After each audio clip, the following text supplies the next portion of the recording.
நீங்க அவகிட்ட சேலஞ்ச் பண்ணி அதை யார்கிட்டயும் சொல்லக்கூடாதுன்னு சொன்னதுனால அவ சொல்ல மாட்டான்னு நினைக்கிறீங்களா? அதனால மட்டும் இல்ல, அவ என்ன காட்டி கொடுக்கணும்னு நினைச்சிருந்தா நான் இந்த வீட்டுக்குள்ள வந்ததுமே என்ன பத்தி அவ எல்லார்கிட்டயும் சொல்லிருக்கலாம்.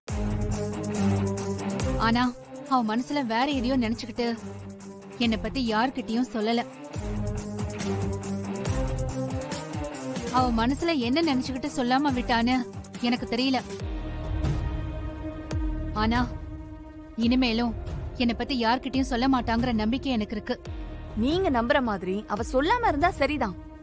ஆனா உங்க கதை ரொம்ப டிராஜடியா தாங்க இருந்துச்சு. நீங்க எவ்வளவு கஷ்டத்தை அனுபவிச்சிருக்கீங்க. பாவம் தான் நீங்க. அப்பா அம்மா இல்லாம சின்ன வயசுல இருந்து நீங்களும் உங்க அக்காவும் வளர்ந்துருக்கீங்க. அப்புறம் உங்க அக்காவை ஒருத்தன் கல்யாணம் பண்ணி உங்க அக்காவும் செத்து போயிட்டாங்க. அதுக்கப்புறம் உங்க அக்கா புருஷன் உங்களை டார்ச்சர் பண்ணி அவன்கிட்ட இருந்து நீங்க தப்பிச்சு வந்து ரொம்ப கஷ்டப்பட்டிருக்கீங்க. ஆமா, இத்தனை நாளா நான் உங்க கூட தானே இருக்கேன். இத பத்தியெல்லாம் நீங்க ஏன் என்கிட்ட சொல்லவே இல்ல? அதெல்லாம் உண்மையா இருந்தா தானே சொல்றதுக்கு. இந்த வீட்டுக்குள்ள வரத்துக்காக நான் அவங்க கிட்ட அளந்து விட்ட கதை தான் அதெல்லாம். என் கூடவே நீ இருக்கியே, அத நீயே நம்பிட்ட. அப்போ நான் ரொம்ப பெர்ஃபெக்ட்டா தான் கதைய சொல்லியிருக்கேன். ஏங்க, நீங்க கண்ணீரும் கம்பளையுமா அந்த கதைய சொன்னதும் அத நானே உண்மைன்னு நம்பிட்டேங்க. நீங்க சொன்னது எல்லாமே பொய்யா? ஆமா. அப்போ உங்க அக்கா புருஷன் ஒரு ஆள் வந்து உங்களை அடிச்சு இழுத்துட்டு போனானே, அந்த ஆளு? எனக்கு முதல்ல அக்காவே கிடையாது. அப்புறம் எப்படி அக்கா புருஷன் ஒருத்தன் வருவான்? அவனும் நான் ஏற்பாடு பண்ண ஆளுதான். ஏங்க, நான் நினைச்சதை விட நீங்க பயங்கரமான ஆளா இருப்பீங்க போல இருக்கே. இதுக்கே நீ அசந்து போனா இன்னும் நம்ம கிட்ட நிறைய இருக்கே. அடுத்து என்னங்க பண்ண போறீங்க? இத்தனை நாள் வெளியே இருந்தே இந்த வீட்டுல உள்ளவங்க நிம்மதியெல்லாம் நான் கெடுத்துட்டு இருந்தேன். இப்போ இந்த வீட்டுக்குள்ளேயே வந்தாச்சு. இனிமே இந்த வீட்டுல யாருமே சந்தோஷமா இருக்க கூடாது. நிம்மதினா என்னன்னே தெரியாத அளவுக்கு இந்த குடும்பத்துக்குள்ள குழப்பத்தை உண்டு பண்ண போறேன். வந்த முத நாளே ஏதாச்சும் ஒண்ணு செய்யணும்ல. அப்பதானே நான் உள்ள வந்ததுக்கு ஒரு அர்த்தம் இருக்கும். முத நாள் ஹெவியா இல்லாட்டினாலும் வந்ததுக்கு சிம்பிளா சாம்பிள் ஒண்ணு ஒரு பிரச்சனை கிளப்பி விட்டுருவோமா? என்ன செய்ய போறீங்க? ஏய், இனிமே என்ன செய்ய போறீங்கன்னு என்ன மட்டும் பிரிச்சுலாம் கேட்க கூடாது. என்ன செய்ய போறோம்னு நம்ம ரெண்டு பேரையும் சேர்த்துதான் கேட்கணும். ஓ, சாரி சாரி. சொல்லுங்க, என்ன செய்ய போறோம்?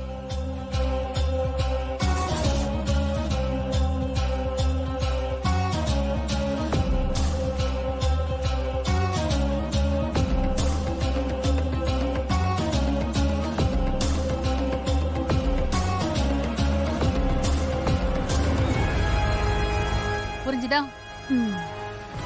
நீங்க உள்ள வந்ததுமே அமர்க்கலமா ஒண்ணு செய்ய போறோம் போல இருக்கே. நான் இப்பவே போய் நீங்க சொன்ன மாதிரி எல்லாமே செய்யறேன்.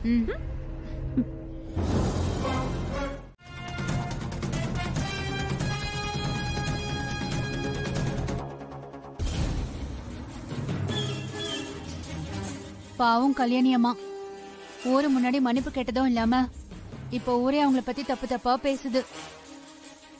அதுக்கு இப்ப என்ன பண்றது? தப்பு செஞ்சா தண்டனை அனுபவிச்சுதானே ஆகணும் கனகா.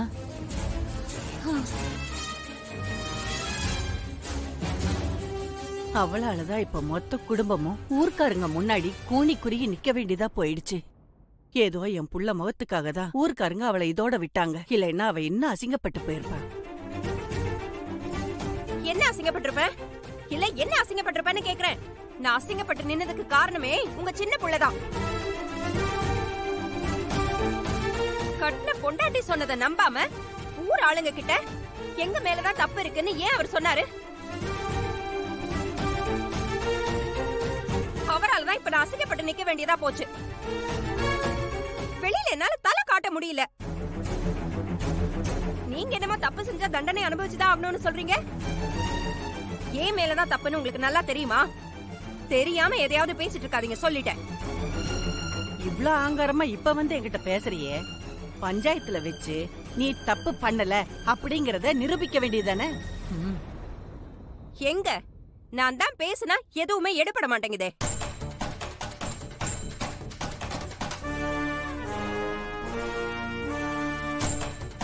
இந்த குடும்பத்தை காப்பாத்த வந்தவளே, வாடி வா. இந்த கனகா ஆட்டத்தை ஆரம்பிச்சிட்டா.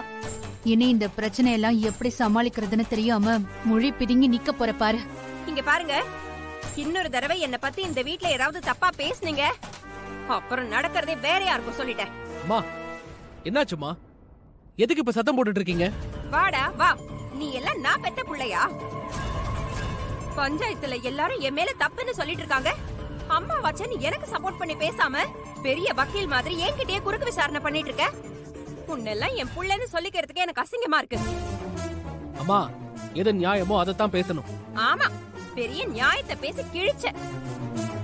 எது நியாயம்னு உனக்கு என்னடா தெரியும்? பெத்த தாய் போய் பேச மாட்டான்னு நினைக்காத நீ எல்லாம் ஒரு புள்ளையாடா? அத்தை, இப்ப எதுக்கு மாமாவை இப்படி எல்லாம் பேசிட்டு இருக்கீங்க? ஏய், அவன் தான் பெத்த தாயின்னு கூட பார்க்காம என்ன பஞ்சாயத்துல வச்சு கேள்வி கேட்டு அசிங்கப்படுத்தினா, அப்ப அவனை பேசாம வேற யார பேசணும்? முதல்ல நீ எல்லாம் என்கிட்ட பேசவே கூடாது. உனக்கு அந்த அருகதையே கிடையவே கிடையாது. வாயை மூட்டை பேசாம இருந்துரு, சொல்லிட்டேன். யாருமே பேசக்கூடாதுன்னா அப்புறம் யாரு தான் பேசுவாங்க சித்தி? எப்பா சாமி,